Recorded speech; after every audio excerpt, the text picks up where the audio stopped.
right, the question on everyone's lips is what the hell's happening with the crypto market? What's happening with Bitcoin? We've got FTX going under, just about to be recovered and taken over by Binance. We've got CBCDs coming out and the government trying to really promote those, particularly in the UK. And banks are literally saying we're limiting the amount you can send out to current digital crypto exchanges. So there's loads going on.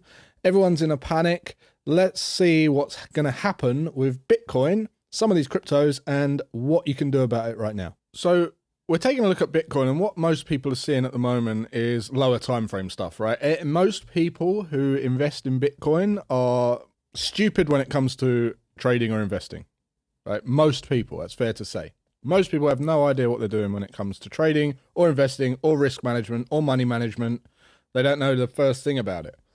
So it's fair to say that most people who are looking at Bitcoin are looking on lower time frames, and they're looking at what's the immediate reaction, short time horizons, and they're seeing a quick bounce, and they're thinking, oh, I've got to get in, I've got to get out, I've got to get in, I've got to get out. And day to day, their emotions are run and ruled by their little app on their phone, right?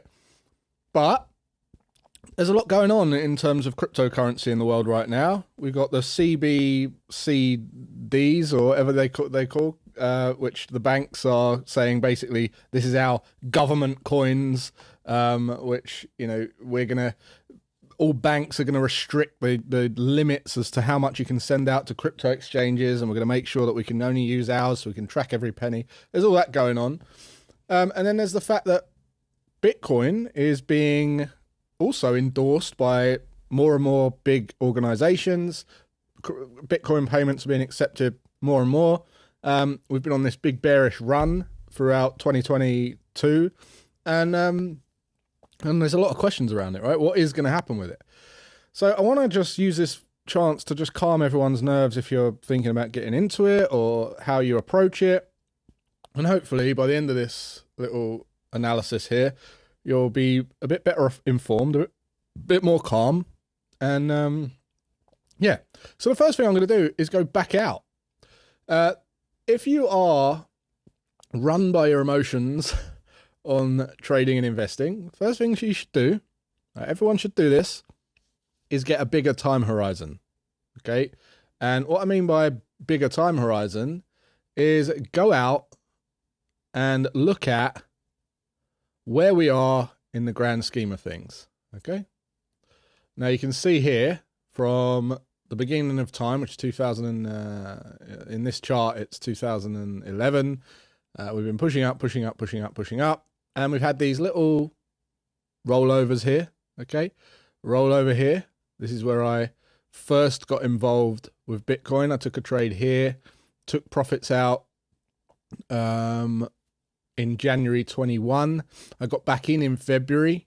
Okay. Exactly the same pattern, which I'll show you guys in a sec. So this is the monthly time frame. And when you look at it like this, it doesn't look too bad, does it? It's just a run and a pullback, a run and a pullback, a run and a pullback. And that's it. And we're in the pullback phase. We're actually in the fourth, maybe fifth kind of substantial pullback phase in this market, I would say. All right. Now, if I just bring on a arrow tool here, we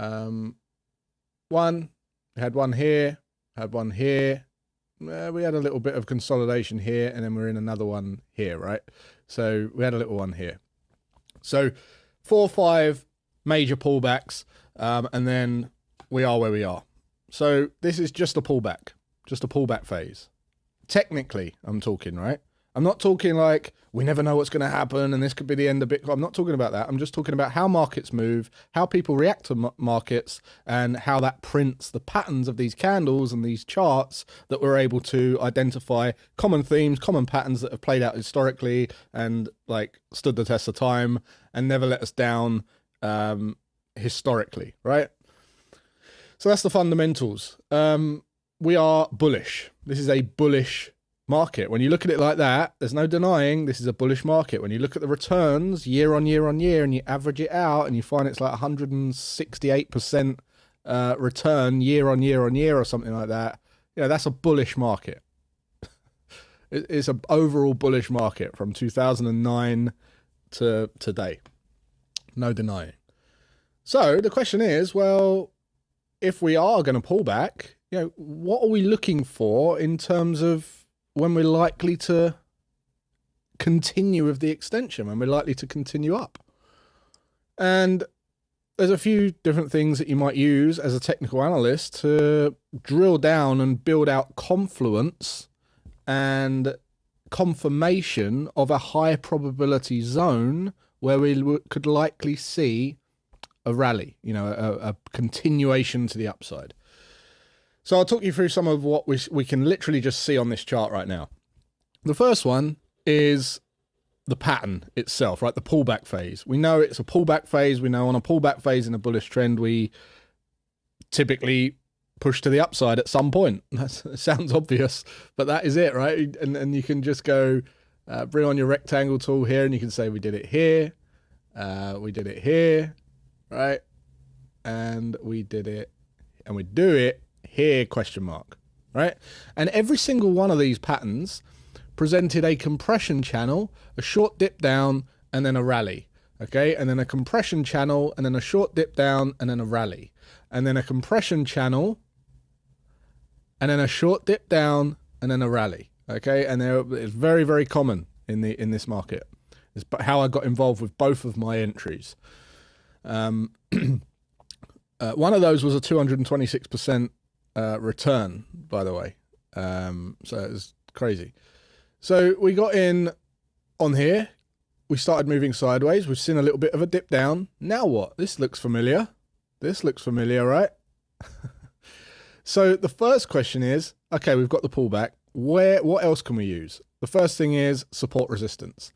So what you find is in these markets, previous resistance becomes support. So this blue line here, right? In fact, you could just draw this out a little bit broader, because we're not pinpointing an actual price point. We're pinpointing a zone, and then we're drilling down in that zone to see for added confluence, right? So we start to drill down. We can see now, we can zoom into this and say, right, this is the previous resistance, should become support. We're bouncing off of that. We've hit that like a brick wall. Look at that. Bearing in mind, each one of these candles is a monthly chart. 1, 2, 3, bang. Hit it like a concrete floor. Then we start to move sideways, which shows us deceleration. It shows us like the market running out of steam, right? Market running out of steam. So as the market runs out of steam, we start to look for more clues. And this is where you start going, right, okay, now I can go down to a slightly, shorter time horizon to see if I get congruence.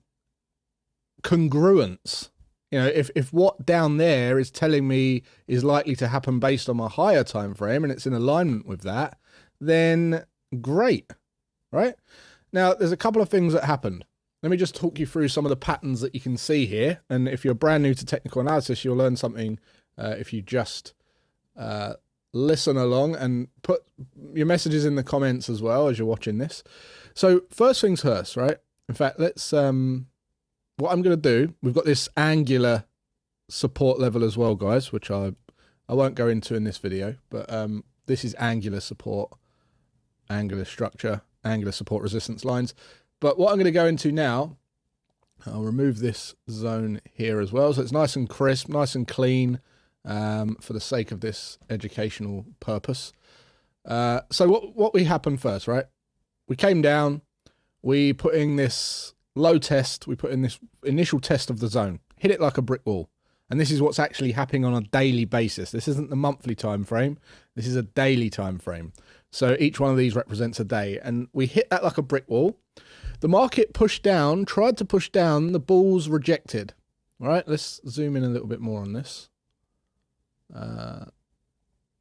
Let's zoom in a little bit more on this, just so you guys really get this. And this is why I say patience pays the bills as well, by the way, because to actually sit through this and watch this in real time and then go, right, no, I'm going to wait for this, wait for that, is going to take not being a newbie that opens an app and watches their app all day long. You're not a trader if you do that. You're not going to be able to make money doing that. So we had a rejection. The bulls took control. And then on the next candle, Okay, we opened up, had a slight dip down, pushed up, closed higher than we opened the previous day. Right, that gives us an initial test. Those of you who use RSI and things like that, I don't know if you do, but you might use some kind of stochastic or the MACD or some kind of indicator to show divergence. And what divergence indicates is if you have a low test, an equal test of price, but you're showing a higher move on the indicator, then say for instance you've got equal lows of price but a higher low on the indicator, that can indicate some divergence depending on what you're using and how you're using it and what settings you use. So you can see on the here, we then pushed up, pushed back down, we put in a second test, meaning what we did, specifically when I say second test, we tested the low, but we didn't close below the low. All right, so we tested the low here, but didn't close below the low. So immediately that is a valid double bottom, if you like.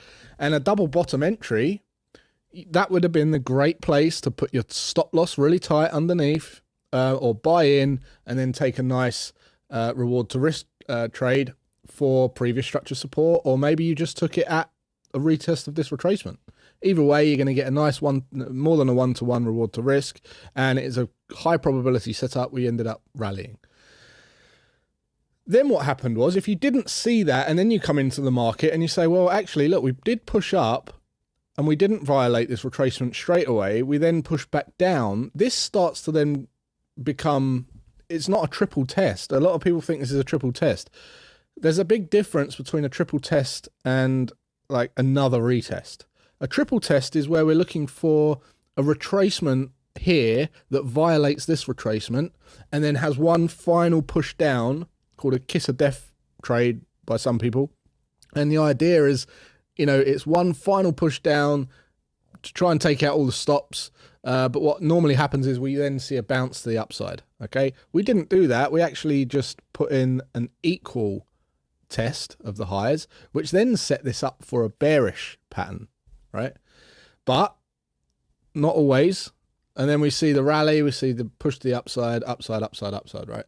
If you didn't catch any of that, then what's happened now is we've pushed back down to this zone and we're right in that zone. So although you might be terrified and say, oh no, it's going lower and lower and lower, we're still at that major, major resistance zone that should become support. And what this represents here is what I just explained before, the dip down. When you go out to the monthly and you see those dips on every single one of these patterns, this is that dip. So trying to catch this can be difficult because you've got to give a buffer. You've got to give a breathing room to the stop. But somewhere in here, if you're going to get into Bitcoin, in my opinion, is the optimal place to get into Bitcoin if you're looking for the continuation of that rally. Now, I can't tell you what price. Personally, I wouldn't bottom pick. I would get a nice safe distance for a stop, and I'd be getting in, you know, right now. So great opportunity, right? Great opportunity. I don't think we're going to see $10. We might, but I don't think we are based on this pure technical analysis, okay? And the technical analysis is really ultimately all we've got to go on. It's all we've got to go on. So it doesn't matter about people's opinions or anything like that. It just matters on technical analysis that stood the test of time, and it shows us the patterns of how humans behave forever. If we do rally, this would be the optimum position. If we do break and close below this level, then, you know, there's concern that we'll go lower. There's concern that, well, there's bigger concerns, right? But here would be the place that would be optimal for a continuation. And guess what? Where you getting out? Well, if you're still trying to hold to the moon, you're still not a trader. You know, that's ridiculous. We don't know it's going to go to the moon. We know that it's likely to test this high, though. Okay, it is likely to test this high, and you don't want a unicorn in your trading. Like, this in itself is a unicorn at 13-to-1. You don't want to be greedy and go, oh, it's going to go to 100 grand. Yeah, it might go to 100 grand, but if you've got that approach and you're thinking that way, do you think you're going to have a nice time watching it go to 100 grand? That's the question.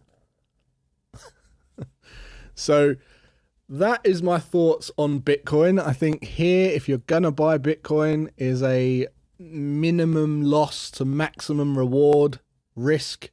Okay, how much of that risk is down to you, and you should never, risk any money that you can't afford to lose. But in my opinion, technically, this is the best optimal place to get in before that decision point flips us either way, where it's like, okay, you've got in too late and you've missed out, or no, actually, it looks like we're going to go lower. All right, so that's it for the video. If you got value from it, let me know in the comments. Let me know your thoughts on crypto as a whole. I'd love to open up a discussion in the comments. And if you got value from this, don't forget to subscribe, because most people who watch these videos aren't subscribed to the channel. I'll be putting out a lot more like this, and I'm going to be doing some very comprehensive training on wealth creation vehicles such as trading and investing over the next coming months, all for free on this channel. So make sure you subscribe, and I'll see you in the next one.